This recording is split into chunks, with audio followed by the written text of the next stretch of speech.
Mr. Vidadi, if we break in some of the countries that did indeed stand up for another opportunity for Iran, another opportunity for the IAEA to actually reconsider their stance, we have yesterday, of course, they rejected the proposal, the draft proposal by China and Russia. Given the failure of this Russian-Chinese resolution at the Security Council, does this move signal a deeper rift, specifically between the Western and Eastern powers on that council?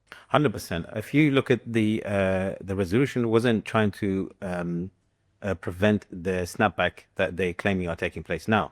What they were saying is we want to give 6 more months for negotiations to take place, and that's why we're bringing this resolution forward. However, now they have, stated over a number of weeks now that the snapback mechanism was not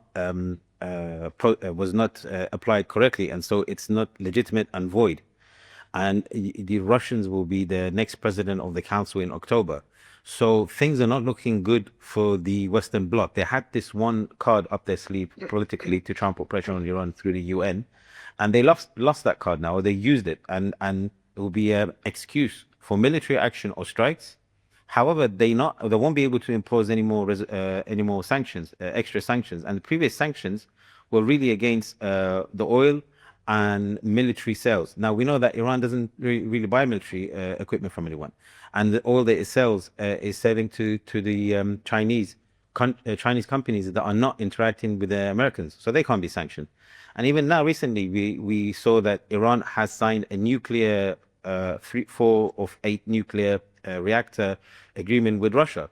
So Russia has stated that even if the sanctions, the Europeans believe the sanctions have come back, they don't believe it is coming back because they've just signed a nuclear reactor agreement with Iran.